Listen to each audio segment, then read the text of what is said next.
Watch all videos of our YouTube channel CGPSC eGyan and get complete video lectures from visualcard.com. तो देखिए मैंने columns बना लिए हैं। उपभाषा, विभाषा, संपर्क की भाषा, भाषा को व्यक्त करते हैं तो उसे व्यक्त भाषा कहते हैं, तो व्यक्त भाषा, मौखिक भाषा, लिखित भाषा, मानक भाषा, मानक हिंदी भाषा, राष्ट्रभाषा और यहाँ पे आ जाएगा राजभाषा। उसके बाद मानकीकृत भाषा और अमानक भाषा। ये सभी टॉपिक्स अब हम देखते हैं क्योंकि ये मेंस का टॉपिक है। ठीक है, तो सबसे पहले हम डील करते हैं उपभाषा या विभाषा। इसका एग्जांपल लेना चाहूंगी हल्बी बोली का। हल्बी बोली अब पहले से ज्यादा परिष्कृत हो गई है। उसका जो एरिया था, बोलने वाला जो क्षेत्र था वो बढ़ चुका है। तो वैसी बोली को हम उपभाषा का नाम दे देते हैं। तो जब कोई भाषा या कोई बोली, भाषा नहीं आएगा यहाँ पे, सिर्फ बोली आएगा। जब कोई बोली थोड़ी सी अधिक परिष्कृत और संपन्न हो जाती है और जब उसको यूज करने का क्षेत्र बढ़ जाता है तो वह बोली उपभाषा का रूप ले लेती है, लेकिन उसमें क्षेत्रीयता बनी रहती है।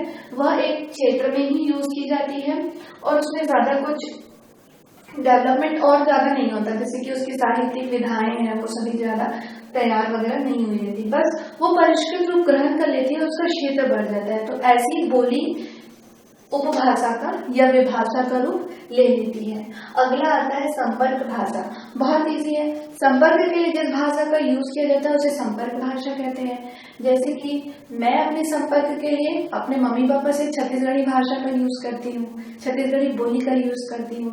अपने सर्कल में अपने और भी फैमिली मेंबर्स हैं उनके साथ छत्तीसगढ़ी में बात करती हूँ, तो वो मेरी संपर्क भाषा हो गई। इसका मतलब ये है कि ऐसी बोली या ऐसी भाषा जिसे संपर्क के लिए यूज किया जाता है, मनुष्य जिसे अपने विचारों को व्यक्त करने के लिए यूज करता है, अपने समाज में, अपने सर्कल में, अपने दोस्तों के साथ जो भाषा का उपयोग करता है उसे संपर्क की भाषा कहते हैं। इसका जो क्षेत्र है वह सीमित भी हो सकता है और विशाल भी हो सकता है। ठीक है, नेक्स्ट है व्यक्त भाषा। व्यक्त भाषा मतलब होता है ऐसी भाषा जिसे मनुष्य अपने विचारों को, अपनी फीलिंग्स को व्यक्त करने के लिए यूज करता है। जैसे कि मैं अपने फीलिंग्स को व्यक्त करने के लिए, जब मैं गुस्से में रहती हूँ तो मैं इंग्लिश बोलने लग जाती हूँ, जब मेरा मन शांत रहता है तो मैं छत्तीसगढ़ी में बात करने लग जाती हूँ। तो ऐसी भाषा को बोलते हैं व्यक्त भाषा। हर किसी की व्यक्त भाषा अलग हो सकती है और मनुष्य जो है वो अपने विचारों को व्यक्त करता है भाषा से और अपने संकेतों से भी व्यक्त करता है। तो ये हो गई व्यक्त भाषा। अगला है मौखिक भाषा। मौखिक भाषा मतलब हम जिस भाषा में बात करते हैं उसके दो रूप होते हैं, एक होता है मौखिक रूप और दूसरा होता है लिखित रूप। मौखिक रूप मतलब हम जिस भाषा को बोलचाल में यूज कर लेते हैं, लेकिन लिखित रूप शुद्ध रूप होता है जिसे हम थोड़ा इग्नोर करते हैं। मतलब हम कुछ कुछ शब्दों का उच्चारण ऐसे करते हैं कि उसे थोड़ा सा मॉडिफाई करके यूज करने लग जाते हैं। ठीक है, तो ऐसी जो भाषा रहती है उसे मौखिक भाषा कहते हैं। मौखिक भाषा मतलब ऐसी भाषा जो बोली जाती है और लिखित मतलब जो शुद्ध रूप होता है और लिखित रूप होता है। तो डिफरेंस आपको समझ में आया होगा। मौखिक भाषा का यूज हम अपने सामाजिक, राजनीतिक क्षेत्रों में भी यूज करते हैं। ठीक है, मौखिक भाषा परिष्कृत भाषा होती है, संपन्न भाषा होती है और इसमें अपनी बोलीगत विशेषताएं भी छिपी रहती है। अगला आता है लिखित रूप या लिखित भाषा। लिखित भाषा वो भाषा है जो लिखित रूप में उपयोग की जाती है, जैसे साहित्य की भाषा है जिसमें शुद्धता होती है, जिसमें जब भाषा का ओरिजिन हुआ उस समय से लेकर के अभी तक जो जो चीजों में इंक्लूड हुई है। ठीक है, पहले कारकों की जो संख्या थी वो कम थी, अब बढ़ गई, लोगों ने उसे अपनाया, उसमें नई नई चीजों को ऐड किया, तब वो इतनी संपन्न और परिष्कृत हो गई। तो जो भाषा है उसका लिखित रूप ही क्या है? लिखित भाषा है। ठीक है, जो बहुत शुद्ध होता है। इसका यूज कहाँ पे किया जाता है? सरकारी कामकाज में, शासन प्रशासन के कामकाज में और साहित्यिक विधाओं में यूज किया जाता है, स्कूल में यूज किया जाता है, कामकाज में यूज किया जाता है। तो ये हो गई आपकी लिखित भाषा। अब अगला देखते हैं मानक भाषा। मानक भाषा और उसके बाद देखेंगे मानकीकृत भाषा। तो इसके लिए मुझे बोर्ड थोड़ा क्लीन करना होगा ताकि हम इसमें और भी पॉइंट्स ऐड कर सकें, क्योंकि ये ज्यादा नंबर पे आता है, कभी कभी 60 शब्दों में आ जाता है। तो मानक भाषा ऐसी भाषा को कहते हैं जो लोगों के लिए एक आदर्श के रूप में स्थापित हो चुकी है। जैसे कि हिंदी को हम एक आदर्श भाषा मानते हैं और वो हमारे सामाजिक क्षेत्र में भी उपयोग की जाती है। तो मानक भाषा की कुछ विशेषताएं हैं, उसे आप जब पढ़ोगे तो आपको समझ में आएगा कि हिंदी जो है वो मानक भाषा कैसे बनी। देखिए, सबसे पहले तो मानक भाषा को एक सामाजिक आदर्श स्थापित करना पड़ता है, ठीक है, तब उसे मानक भाषा कहा जाता है। जैसे कि हिंदी का मैंने एग्जाम्पल दिया, लोगों के लिए हिंदी बोलना गर्व की बात होती है। हम हिंद और हिंदुस्तानी जो शब्द यूज करते हैं वो उसी से प्रेरित है। हमें हिंदी बोलना अच्छा लगता है, हम हिंदी को बढ़ावा देते हैं, ठीक है। तो और नेक्स्ट पॉइंट है कि मानक भाषा का यूज कहाँ पे किया जाता है? पत्राचार में, शिक्षा में, सरकारी कामकाज में, सांस्कृतिक गतिविधियां होती है उसमें भी इस भाषा का यूज किया जाता है। जैसे कि आप किसी भी कॉन्फ्रेंस में जाते होंगे, कोई बड़े सम्मेलन वगैरह में जाते होंगे, तो उसमें देखा होगा आपने कि कितना शुद्ध और कितना अच्छा लोग हिंदी बोलते हैं, ठीक है। फिर इसमें मानक शब्दों का यूज किया जाता है। बोलचाल की भाषा में हम किसी भी चीज को कुछ भी कह देते हैं, अपना कुछ भी नाम रख देते हैं, लेकिन मानक शब्द जो है वो हिंदी में भी प्रयोग किए जाते हैं। मतलब ऐसे शब्दों का उच्चारण किया जाता है जो बहुत ही परिष्कृत लगते हैं, शुद्ध लगते हैं और सुनने में बहुत अच्छे लगते हैं। तो मानक शब्दों का यूज मानक भाषा में किया जाता है। ये व्याकरण सम्मत होता है, पहले ही मैंने बताया था। इसके उच्चारण और लेखन में कोई भी अशुद्धियां नहीं रहती है, अशुद्धियों से ये मुक्त रहती है। जैसे कि एग्जाम्पल लेते हैं, हिंदी में हम कोई लेटर टाइप किए, ठीक है, पत्र लेखन में मैं उस टॉपिक को बताऊंगी आपको। तो उसमें ऐसा रहता है कि उसमें कोई भी अशुद्धियां नहीं होती, शब्दों का बहुत अच्छे से यूज किया जाता है, ठीक है। अगला आता है औपचारिक रूप से भी इसका उपयोग किया जाता है। कोई औपचारिक फंक्शन होता है कहीं पर भी, तो उसमें भी यूज कर लिया जाता है मानक भाषा का। समाज और राज्य की अधिकृत भाषा होती है। मतलब ये है कि समाज इसे अपनी भाषा के रूप में स्वीकार करती है और राज्य भी इसे अपनी भाषा के रूप में स्वीकार करती है। जैसे छत्तीसगढ़ी बोली है, उसे कोशिश किया जा रहा है कि उसे ज्यादा से ज्यादा लोग यूज करें ताकि उसे संविधान में स्थान मिल सके। तो राज्य की एक हिसाब से जो छत्तीसगढ़ी भाषा है, छत्तीसगढ़ी जो बोली है, वह हमारी राज्य की भाषा तो बन ही चुकी है, लेकिन अब उसे राज्य और ज्यादा से ज्यादा अपनाने की कोशिश कर रहा है। तो इस तरीके से किसी भी भाषा का मानक भाषा में परिवर्तन होने लगता है। तो यही क्या है? मानक भाषा है।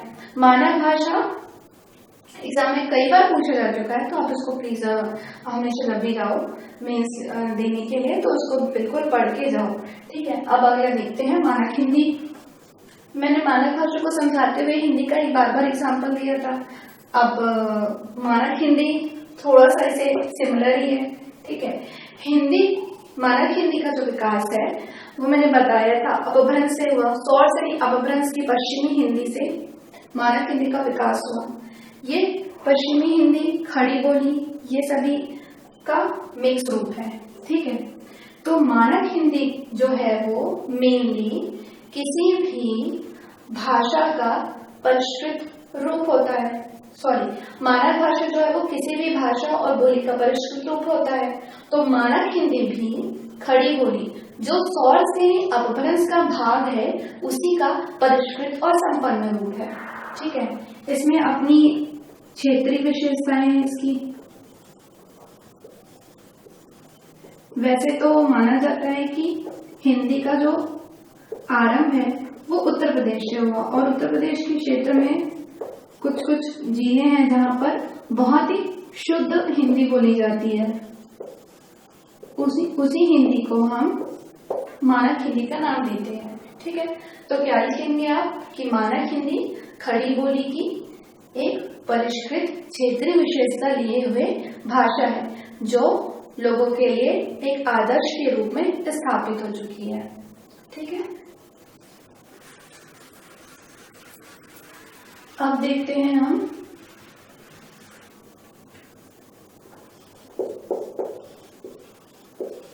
मानकीकृत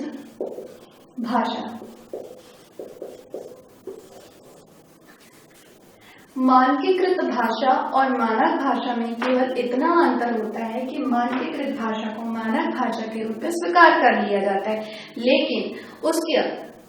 लेकिन उसका जो क्षेत्रीय विशेषता रहती है वो थोड़ा सा सीमित रहता है। उसका जो सर्कल है, जहां तक जितने लोग उसे यूज करते हैं, वो क्षेत्र क्या होता है, सीमित होता है। अर्थात क्या होगा, वो परिष्कृत होगा, संपन्न होगा, लोगों के द्वारा ज्यादा से ज्यादा यूज होगा, लेकिन मानक भाषा के कंपेयर में वो कम होगा। ठीक है, उसकी सामाजिक जो वैल्यू रहती है वो क्या होगी, थोड़ी सी कम होगी। कौन सी भाषा से, मानक भाषा से। तो बेसिक डिफरेंस मानक भाषा और मानकी भाषा में बस यही है। तो मानकीकृत भाषा क्या हो गई, मानकीकृत भाषा जो व्याकरण सम्मत होती है, जिसमें अशुद्धियां नहीं होती है और जिसमें ज्यादा विविधता नहीं होती है। अब अगला देखते हैं अमानक भाषा। अमानक भाषा क्या होती है, जो मानक भाषा नहीं होती है, जस्ट रिवर्स है। मानक भाषा जो नहीं है उसे अमानक भाषा कहते हैं। इसमें अशुद्धियां होती है, ये व्याकरण सम्मत नहीं होती है, इसकी सामाजिक प्रतिष्ठा कम होती है,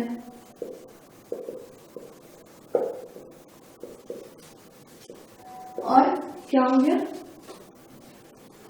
इसमें मानक भाषा के जो गुण पाए जाते हैं वो उसमें नहीं पाए जाते हैं। इसमें ज्यादा से ज्यादा एरर्स पाए जाते हैं और इसका जो क्षेत्र रहता है वो भी कम होता है, छोटा सा होता है, ज्यादा यूज नहीं किया जाता है।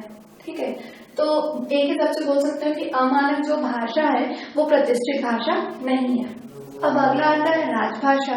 राजभाषा नाम से ही है राज की भाषा या राज्य की भाषा, जो राजकीय काम काज में यूज किया जाता है या प्रशासनिक कार्यों में जो भाषा यूज की जाती है उसे हम राजभाषा कहते हैं। जैसे कि इसके कुछ विशेषताएं उसे डील करते हैं। इसका जो क्षेत्र रहता है वो सीमित रहता है। जैसे कि हमारे भारत देश में हमारी राजभाषा क्या है, हिंदी है।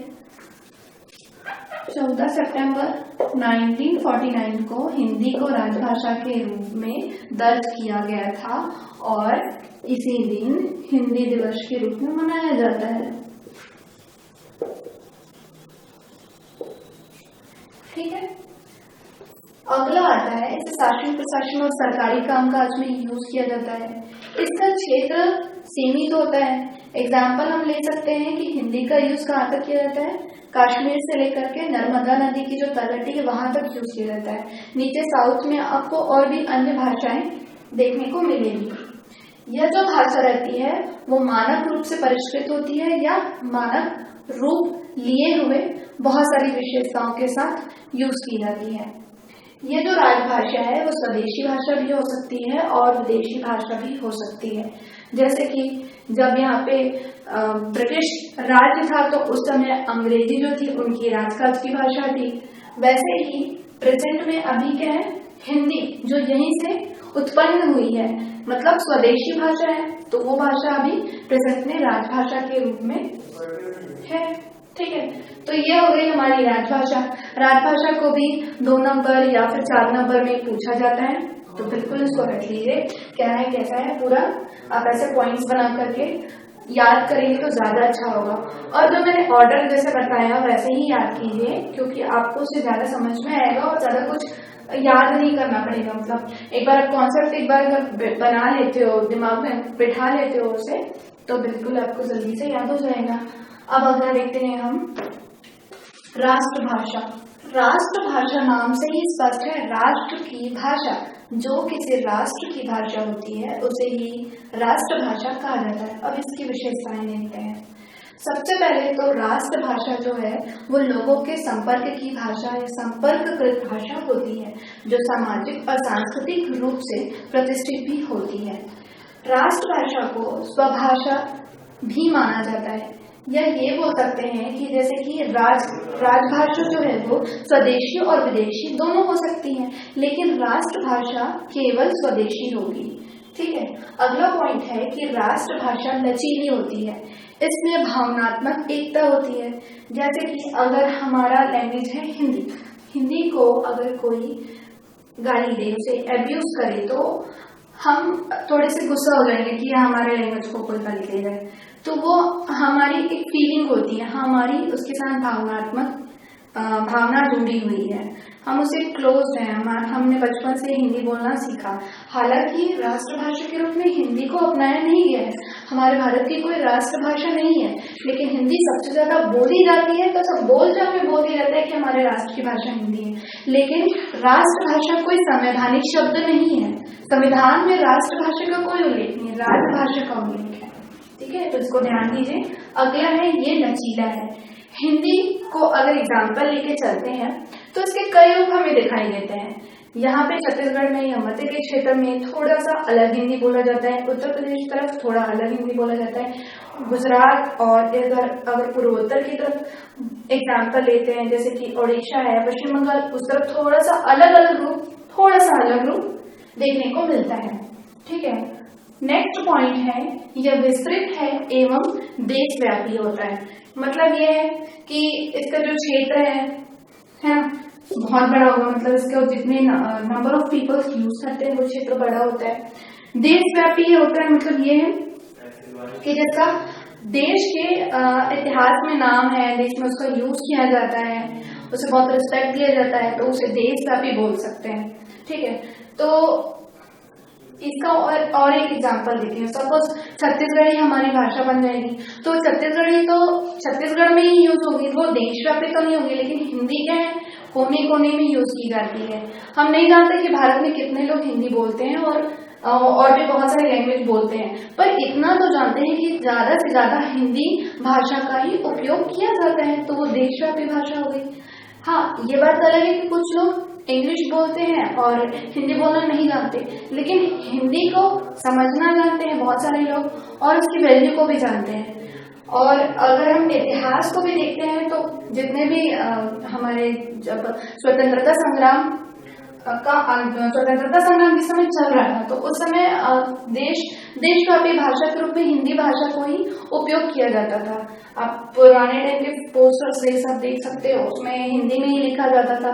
ठीक है, तो एक हिसाब से बोल सकते हो कि हिंदी जो है वो हमारे देश की राष्ट्रभाषा है, लेकिन अभी तक घोषित नहीं हुई है। ठीक है, अब अगला देखते हैं देवनागरी लिपि। जैसे कि हम जानते हैं कि छत्तीसगढ़ी बोली, हिंदी, संस्कृत, नेपाली, मराठी, इन सभी को देवनागरी लिपि में लिखा जाता है। देवनागरी लिपि भारत की प्राचीनतम लिपियों में से एक है। इसका विकास ब्राह्मी लिपि से हुआ है और हिंदी भाषा भी देवनागरी लिपि में लिखी जाती है। देवनागरी लिपि के बारे में पूछा जा सकता है, उसकी क्या विशेषताएं हैं, तो आपको पता होना चाहिए। देवनागरी लिपि को अक्षरिक लिपि भी कहते हैं, अर्थात हर अक्षर के लिए, हर वर्ण के लिए केवल एक ही ध्वनि उपयोग की जाती है। ठीक है, तो देवनागरी लिपि की कुछ विशेषताएं उसको डील करते हैं। देवनागरी लिपि में एक ध्वनि के लिए एक ही वर्ण का उपयोग किया जाता है। अगर मैं क का उच्चारण करती हूँ तो उसके लिए केवल एक ही चिन्ह का उपयोग किया जाता है, लेकिन अनेक ऐसी भाषाएं हैं जिसमें एक ही ध्वनि के लिए कई चिन्हों का उपयोग किया जाता है। ठीक है, नेक्स्ट है इसमें स्पष्ट ध्वनि चिन्ह होते हैं। इसके जो ध्वनि चिन्ह है वो स्पष्ट होते हैं और समझने में बहुत आसान होते हैं। हिंदी वर्णमाला को देवनागरी लिपि में लिखा जाता है और ये बहुत ही वैज्ञानिक रूप से व्यवस्थित की गई है, जैसे कि स्वर, व्यंजन, अनुनासिक, निर्नुनासिक, विसर्ग है, आपका अनुस्वार है, संयुक्त व्यंजन है, ऊष्म व्यंजन है, द्विगुण वाले व्यंजन है, उन सभी को एक वैज्ञानिक क्रम से व्यवस्थित किया गया है। ठीक है, अगला आता है इसमें मात्राओं का प्रयोग स्पष्ट रूप से किया गया है। ठीक है, और इन्हीं मात्राओं के द्वारा छंद का भी वर्गीकरण किया गया है। तो ये कुछ विशेषताएं हो गई देवनागरी लिपि की, जो 2 नंबर और 4 नंबर में पूछा जा सकता है, तो आपसे क्वेश्चंस नहीं छूटेंगे। वैसे तो ये टॉपिक्स बहुत इजी है, लेकिन आपको मैं इसलिए पढ़ा रही हूँ कि अगर आप मेरे से सुन के आप कुछ लिख सकते हो तो उससे अच्छा कुछ नहीं हो सकता। अब इसके पहले मैं आपको वर्णमाला के बारे में पढ़ा चुकी हूँ। ठीक है, अब इसके आगे का कंटिन्यू करते हैं। इसके पहले मानक भाषा वगैरह को भी मैं बताऊंगी, बोली थी, वो कंप्लीट हो गया है। अब वर्णमाला की बात का थोड़ा सा देखते हैं, उसके बाद हम क्वेश्चन सॉल्व करेंगे। ठीक है, तो हम कहाँ तक पहुंचे थे? हमारा हो गया था अल्पप्राण, महाप्राण, घोष, अपघोष और अनुनासिक, निम्नोनासिक सब कंप्लीट हो गया था। अब देखते हैं स्वराघात या इसे कहते हैं बलाघात। कभी कभी आप किसी शब्द का उच्चारण करते समय अटकते होंगे या उसमें थोड़ा सा बल लगाते होंगे, थोड़ा सा उसमें ज्यादा प्रेशर देते होंगे उस वर्ण के उच्चारण के लिए। ठीक है, तो ऐसे शब्द या ऐसे वाक्य जिसके उच्चारण के लिए हमें उच्चारण करते समय अधिक बल लगाना पड़ता है, तो ऐसे वर्ण जो रहते हैं वो स्वराघात कहलाते हैं। जैसे कि हम संयुक्त व्यंजन का एग्जाम्पल लेते हैं, हम छत्री का छ बोलते हैं, जैसे उसका एग्जाम्पल लेते हैं। हम इससे कोई शब्द बना लेते हैं, जैसे लिया मैंने अक्षर। ठीक है, तो अगर मैं अक्षर प्रोनाउंशिएट करती हूँ तो मैं जो छ है इसमें क्या कर रही हूँ, ज्यादा बल लगा रही हूँ, उसको अक्षर करके पढ़ रही हूँ। तो जब मैं उस शब्द में बल लगा रही हूँ तो यहाँ पर मैं स्वराघात या बलाघात का उपयोग कर रही हूँ। ठीक है, नेक्स्ट आता है संगम। संगम का सीधा अर्थ है संगम करने वाला या जोड़ने वाला। ऐसे वर्ण जो दो अलग अलग शब्दों को जोड़ने का काम करते हैं या उनका संगम करते हैं तो उसे हम संगम कहते हैं। जैसे कि तुम्हारे, तुम्हारे एक शब्द है। ठीक है, यहाँ पर मैं इसे तुम और हारे ऐसा पढ़ती अगर ये दोनों जुड़ा नहीं रहता तो, लेकिन मैंने उसे जोड़ दिया है, म और ह को दोनों को जोड़ दिया, तो यहाँ पे क्या हुआ, वर्णों का संगम हुआ। Subscribe our YouTube channel and press the bell icon to never miss an update from CGPSC eGyan. Visit our website visualcard.com to get complete video series.